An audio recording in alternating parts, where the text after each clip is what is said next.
puntahan natin si Jun Surya mula sa ating 1,360 satellite monitoring centers. Kasama po ang ating kaibigan mula sa PhilHealth na si Mr. Mon Acoba. Yes, Angela, good morning. Wala ako ngayon sa ating studio sa taas dahil medyo Dinala mo dito yung 1,360. Yes, siyempre iba-ibang paraan tayo ng pag-communicate sa ating mga kasambahay, kung Erin. At katulad nga nito, kagabi nga, nakausap din namin itong si Ginang Imelda Garote, na taga, ano po siya, taga Talavera, Nueva Ecija. Good morning, Sir Mon, nga pala. Nakalimutan ko. Sorry. Sir Mon, ako ba po? Ito po ang kanyang katanungan, na-record po namin, Sir Mon, kagabi dahil nga marami tayong paraan ng pag-communicate sa kanila. I-play ko lang po, Sir Mon, na pakipanood lang po. Morning po. Yan. Tanong ko lang po about sa PhilHealth ko po. Last March 2014 po ang huli kong hulog. In case po na magkasakit po ako or yung beneficiaries ko po, magagamit ko po ba yung PhilHealth ko or kailangan ko po pong bayaran yung mga months na hindi ko po nahulugan? Salamat po. Imelda.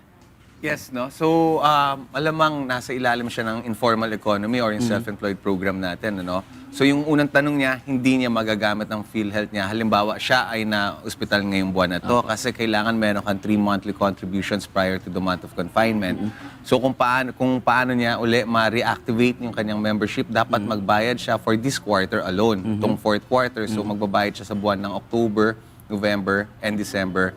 Tapos pagpasok ng Enero of next year, saka lang niya magagamit ang kanyang PhilHealth benefits o makaka-avail siya ng PhilHealth benefits. Tandaan natin na dapat may hulog kayo na 3 monthly contributions prior to the month of confinement. Okay. Yan karinawang tanong, Sir Mon. Isa pa po dito, Sir Mon, ito pa. Forwarded email po ito. Galing naman po ito sa Caloocan City, si Ginoong, teka lang po ito po. Si Ginoong Adonis Santos po siya ng Caloocan. Ang sabi niya po, pareho daw po silang member ng kanyang asawa, pero pwede daw po ba na nilang pagsabayin yung kanilang contribution para po mas malaki ang maiawas sa bill sa ospital? Okay. Pwede po ba yun? Hindi siya pwede kasi ang PhilHealth kasi is based on social equity, no? So kahit magkano ang binabayaran mong premium contribution, halimbawa may isang CEO na sumusweldo siya ng more than 50,000. So mas malaki ang kanyang premium contribution compared sa isang ordinary na employee na sumusweldo ng sabihin natin na 10,000. Pero pagdating sa benepisyo, pare-pareho yung benepisyo natin. Meron tayong unified benefit schedule. Nagkakaroon lang tayo ng difference sa ilalim po ng formal economy, no? Kasi yung inyong premium contribution would depend sa inyong salary. Okay. Sunod naman po natin, ito po, galing pa po siya si Ginoong Eric Crisostomo, Sir Mon. Galing pa po siya ng Hagonoy, Bulacan. Nagsadya po siya rito para po magpakonsulta mismo sa inyo ng live. Magandang umaga po sa Sir Eric. Magandang umaga na po. Sige po, i-consulta niyo na po kay Sir Mon. Sige. Tatanong ko lang po yung pagkaka-hospital po ng asawa ko. Cesarean siya sa Bulacan Medical Center. Then, ginamit po yung PhilHealth ko. Although, sa charity ward lang kami na-admit. Okay. Nagtataka po ako ba't ang paglabas ng billing, ang taas ng rate na inano, halos parang pareho na rin sa private ng rate ng ano.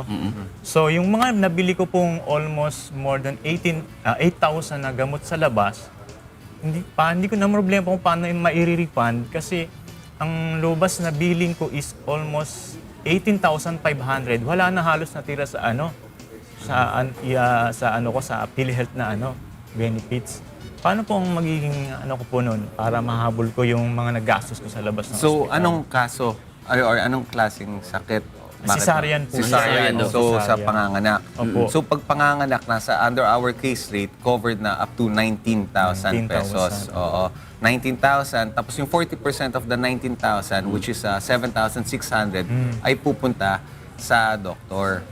Tapos yung 11,400 ay pupunta sa hospital, which would cover for your room and board tsaka yung medicines. Nabanggit nyo kanina that the medicines ay binili sa labas ng ospital.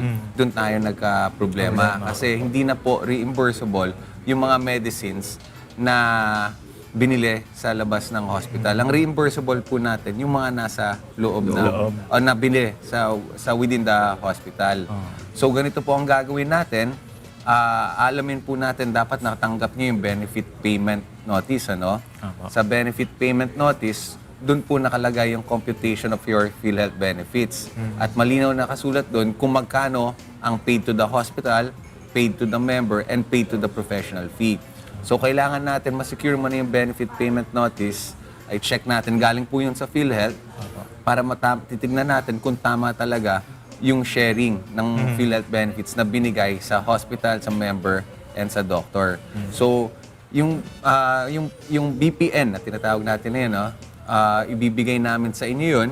Tapos, in any case, may discrepancy o pagkakaiba ng mga benepisyo na binigay sa inyo, actual benefits na binigay sa inyo ng hospital, pwede niyong dalhin yung benefit payment notice dun sa hospital para i-contest na dapat ganito yung benepisyo na natanggap niyo. Tapos, halimbawa ho, na wala po nangyari, that's the time na pwede kayo lumapit sa PhilHealth, sa regional offices ng PhilHealth, para i-check natin yung hospital. Kasi yung mga hospitals, they have a performance commitment sa amin. Ito po yung kontrata ng PhilHealth tsaka ng hospital na dapat ibigay yung tamang benepisyo sa member. Kung hindi po nangyari yun, meron po silang violation na ginawa sa Ano pong penalty contract. ganun, Sir Mon? Pagka ganun? Ang pwede natin, first, syempre, i-withdraw natin yung accreditation. Once na na-withdraw yung accreditation ng isang hospital, hindi na sila makakatanggap ng PhilHealth benefits. Definitely, yung mga members ay madideprive ng kanilang PhilHealth benefits. Hindi na rin sila pupunta sa hospital ngayon. At since na kung siya ay public hospital, under siya ng Department of Health or under the local government, pwede rin yung mga administrative sanctions against sa mga officers ng kanyang hospital na yun. Pero wag muna tayo dun sa legal actions. Okay. Dito muna tayo. Baka meron lang konting Problema. hindi pagkakaintindihan ng hospital tsaka ng member or mismo hindi siguro na naintindihan kung paano po yung computation ng benefits. At titignan natin yan. So, ang ganitong gagawin natin, kukunin ko yung pangalan nyo, full name, tsaka date of confinement, and the name of the hospital. Then, pwede tayo magkonsulta dun sa aming regional office. Okay, Okay. Eric, malinaw na. Sige, salamat po.